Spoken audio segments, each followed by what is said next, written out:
பரபரப்பு சீரியலுடன் நான் ரோஷன்.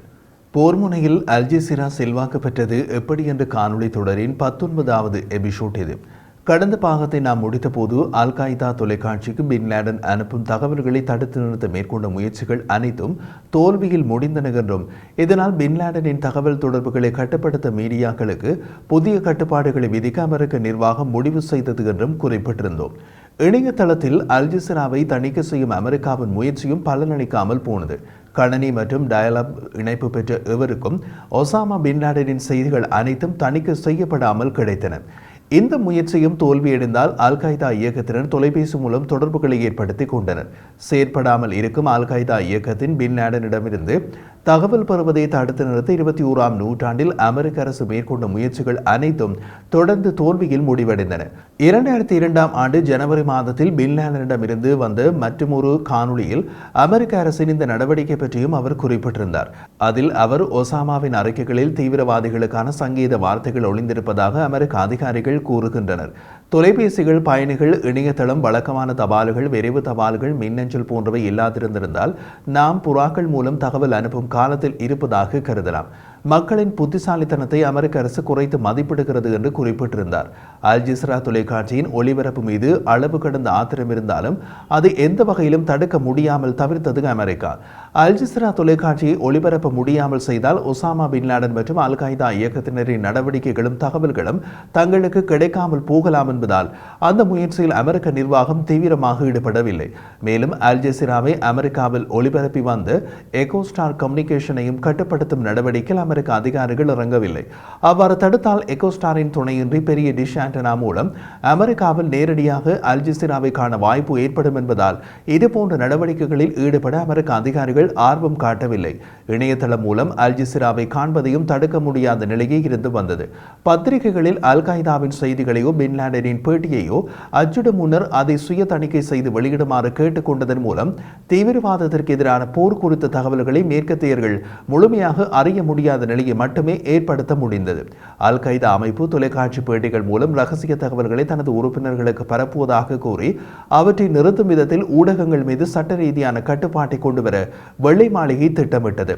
இரட்டை கோபுர தகர்ப்பை தொடர்ந்து வந்த மாதங்களில் அமெரிக்க மக்களின் மத்தியில் நாட்டுப்பற்று அதிகரித்து காணப்பட்டது.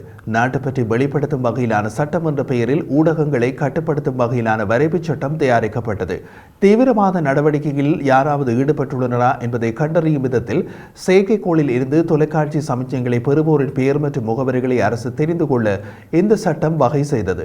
அல்ஜசீராவை பார்ப்பவர்களின் முகவரியை மட்டும் அரசுக்கு தெரிவிக்க வேண்டுமா அல்லது மற்ற தொலைக்காட்சிகளை பார்ப்பவர்களின் முகவரிகளையும் தெரிவிக்க வேண்டுமா என்பதை சட்டம் தெளிவாக்கவில்லை.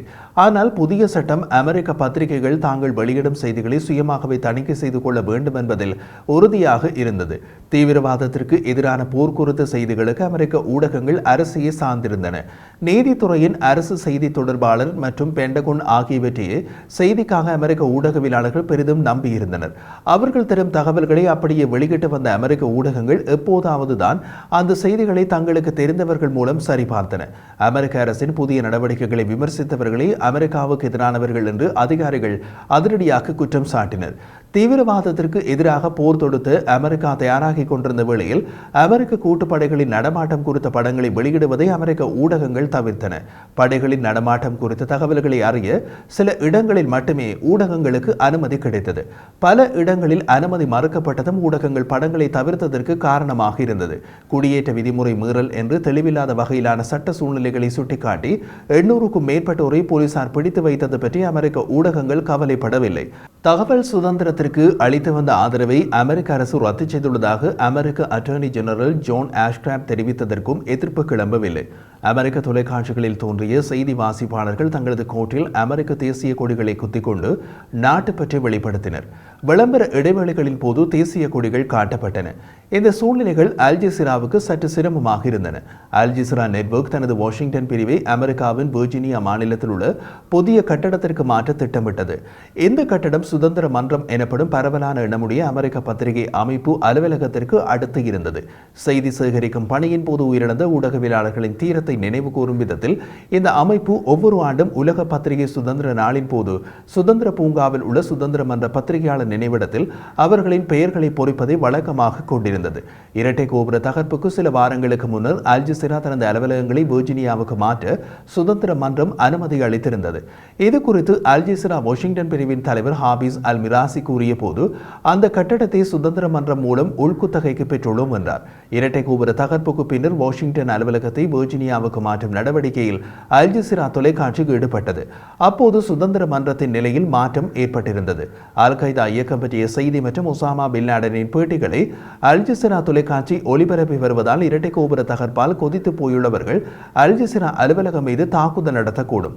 அப்படி ஒரு செயல் நடந்தால் அங்கு குடியிருக்கும் மற்றவர்களுக்கும் பாதிப்பு ஏற்படும் என்று சுதந்திர மன்றத்தினர் அஞ்சினர். இதனால் அல் ஜஸீரா தொலைக்காட்சிக்கு தங்களது அலுவலகத்தின் ஒரு பகுதியை உள்வாடகைக்கு விடும் திட்டத்தை மாற்றிக் கொண்டனர்.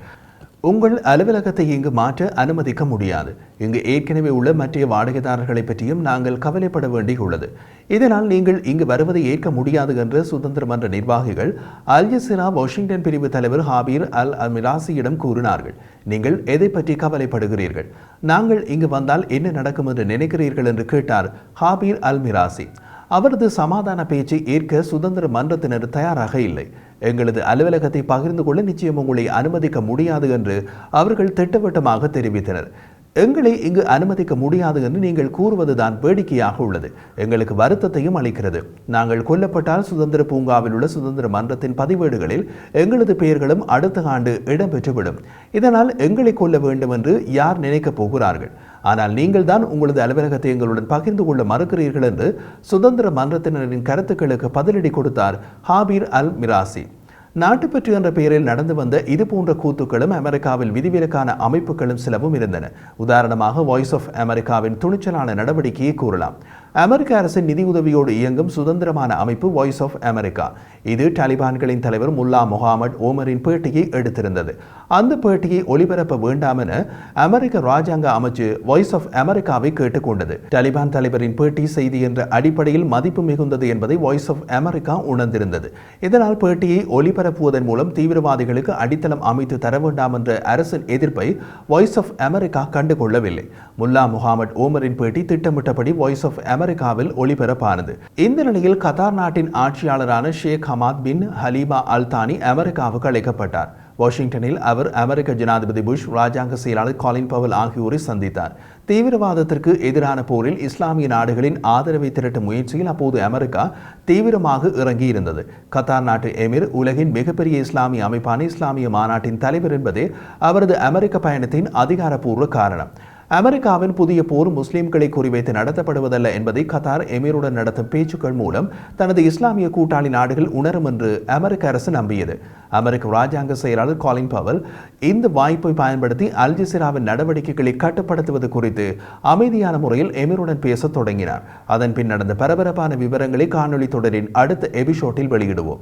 போர் முனையில் இருந்து ஒளிபரப்பு செய்து அல் ஜஸீரா தொலைக்காட்சி செல்வாக்கு பெற்றது எப்படி என்பதை பல நிஜ சம்பவங்களுடன் வெளியிடப்படும் இந்த காணொளி தொடர் தினமும் பதிவேற்றம் செய்யப்படும். தொடரின் அடுத்த பாகம் நாளை காலை IST நேரம் 6 மணிக்கு வெளியாகும். இந்த காணொளி தொடரின் கடந்த பாகங்களை நீங்கள் பார்க்க விரும்பினால் அதற்கான இணைப்பு இந்த காணொளி தொடரின் பின்னூட்டமிடும் பகுதியில் கொடுக்கப்பட்டுள்ளது.